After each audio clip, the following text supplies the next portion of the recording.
Thank you for joining me in this series on the 7 signs in the Gospel of John.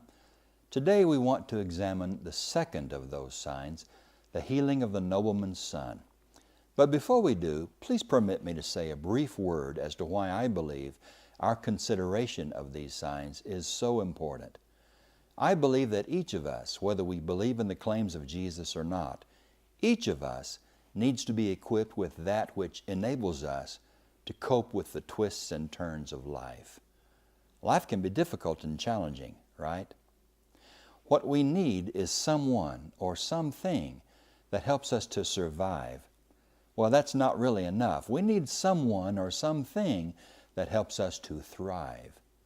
And that something that I believe we need to thrive is a strong faith in God. We need a faith in God that equips us when the doctor tells us that we or a loved one has inoperable cancer, or when we lose a spouse to death or divorce, or when we suffer financial collapse, or when we lose a child to drugs or some tragic accident. In the face of life's tragedies and surprises, we need a faith in God that assures us that He's watching over His children, and that come what may, it will be all right. That's one of the values of a strong faith in God. Of course, our pressing question is this: is such a faith in God justified? And the answer that John is giving us in his gospel is yes.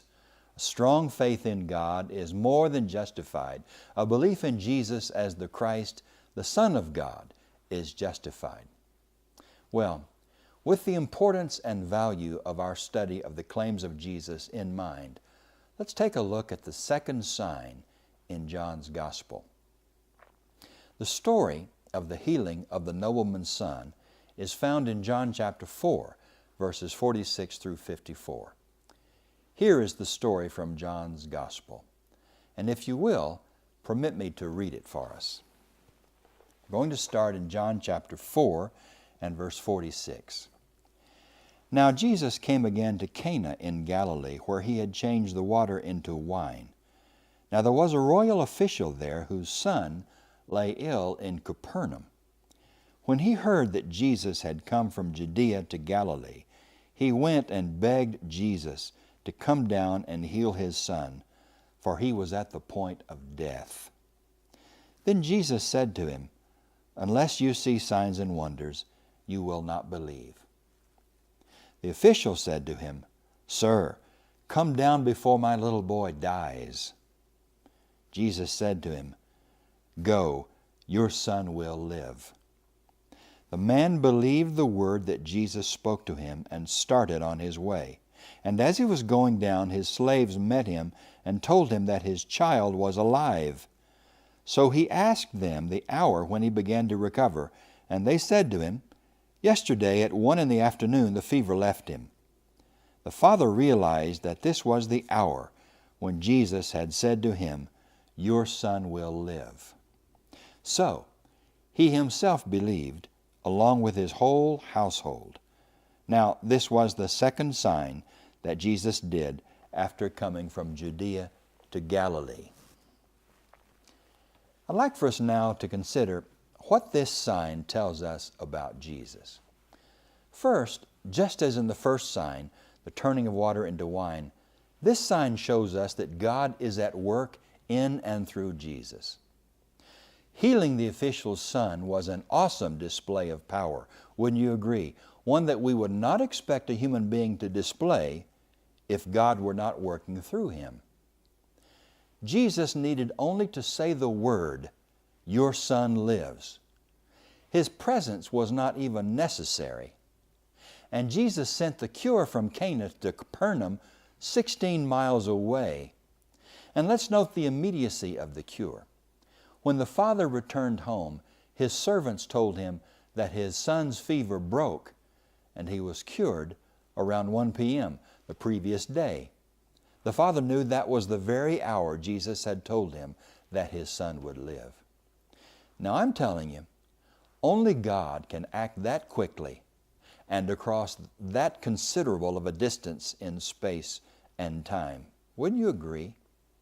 Now, the former miracle showed Jesus' power over nature, but this one shows His power in the realm of disease. And so I would say the first thing that this sign tells us about Jesus is that God is working in Him and through Him. He would not have been able to heal that boy without God's power. But another thing this sign tells us about Jesus is His compassion. He met a suffering parent who had a dying boy. These realities touch our Lord, I assure you. This sign also tells us something about the nature of faith. You might recall that John's purpose in writing his gospel is to create faith. That's John 20 and verse 31. So we should not be surprised that the 7 signs not only tell us about the nature of Jesus, but they also tell us about the nature of authentic faith. We are told in verse 53 of chapter 4 that the official came to believe in Jesus. So let's examine his faith, for I think we are meant to see the progress of a soul and his faith in this story. He first comes to Jesus on the basis of Jesus' reputation as a miracle worker. And why does he come? Well, he comes because his son is dying. He comes to Jesus out of desperate need. By the way, this may be where you are, in need of help, desperate need of help. You may be facing a crisis of some kind or another. You know that you need help, but you don't know where to turn. You've heard that Jesus can help, so you are willing to give faith in Him and His power a try. You may not be sure yet of who He is, but people you trust have recommended Him to you, and based on their testimony, you are willing to give Jesus a chance. I say, good for you. You come to Jesus for help in your desperation, and you've come to the right person. You've made a start, and you've come to the right person for that start, for that help. Good for you. So, here's a desperate father who comes to Jesus begging for help. And what is Jesus' reply? Unless you see signs and wonders, you will not believe. Verse 48. Now, this response may seem rather brusque to us. How might we explain it? First, I should mention that Jesus uses a plural you here. He is talking to this man, but He's also talking to several others who may be watching, who may be onlooking. And this man has come to Jesus because he has heard about Jesus' signs and His wonders, and he thinks that maybe Jesus can help him. And Jesus says to him and others, you're coming for the signs and for the wonders. Could it be that this story, like the story of the water turned to wine, is a story of people seeking something from Jesus, not people seeking Jesus per se? You see the difference? If that's the case, we wouldn't blame Jesus for being weary of those who come to Him just for what they can get out of Him. Some miracle, some healing, some magic trick. He wants them to listen to His teachings. He wants them to become His followers, not just for the signs and the wonders, but because they see something valuable in who He is and what He stands for. Yes, people are responding to Jesus' signs, but Jesus knows that this does not amount to a full and adequate faith in Him. But the Father is undeterred by Jesus' apparent rebuke. After all, He needs help from the only one who can help him.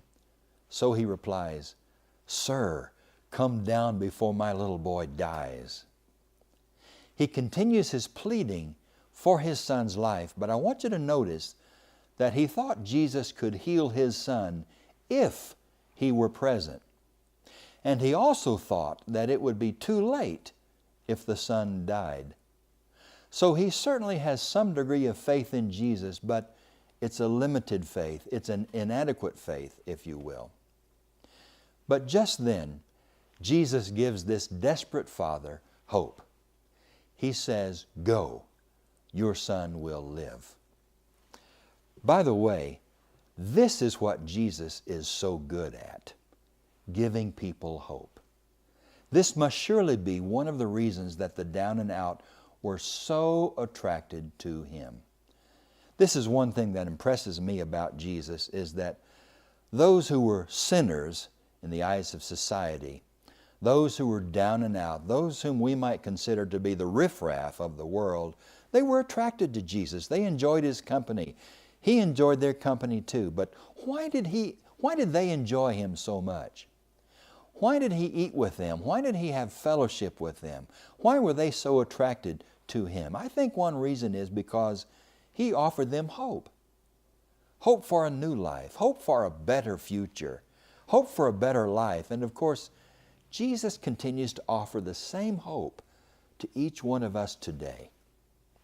Well, at that word of hope, the text tells us that the man believed the word that Jesus spoke to him and started on his way, verse 15. Now, isn't that something? He believes Jesus without seeing any miracle or validating sign that his son would survive.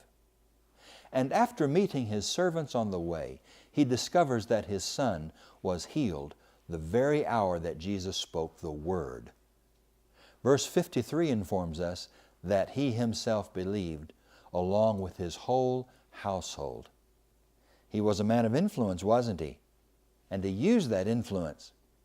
His faith must have been contagious.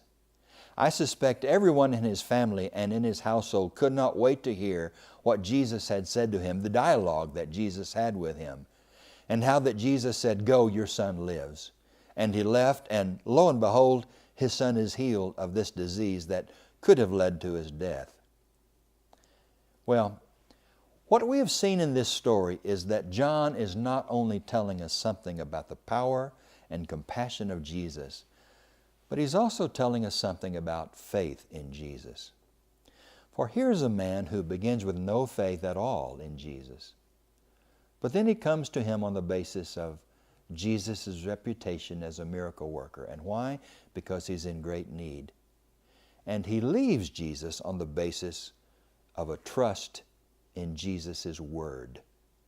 And that faith then is shared with his entire household, who all become believers. This is how faith grows. This is how it becomes fuller and more complete. And the point of this sign must surely be that until we take Jesus at his word, until we act on his word, faith in him is inadequate. It's incomplete. Okay, let's box up this message. How might this sign, the healing of the nobleman's son, apply to us? First, let me say this. It's an application that you and I might not readily see in this text, but I want to make it just here. And this is it. When we face trials in life, let us not put God on trial. Maybe instead we ought to put our faith on trial instead. You say, "Carrie, where did you get that kind of application? Putting God on trial." There's nothing in this text about putting God on trial, and that's so true. Here was an official who had a great need and was suffering a great loss if Jesus did not step in to help him. And the official was only interested in getting help. Notice that he's not interested in laying blame. I believe that too many blame God for their problems, or they blame anyone for their problems. It seems we live in a culture that has a victim mentality. What do you think? So many victims today. We suffer loss, we suffer hardship, and we're looking for an explanation, and we may be tempted to blame our parents, or tempted to blame our teachers or professors, or tempted to blame our leaders in church or in the government. There's the temptation to blame someone, and if we're not careful, there's a tendency to blame God.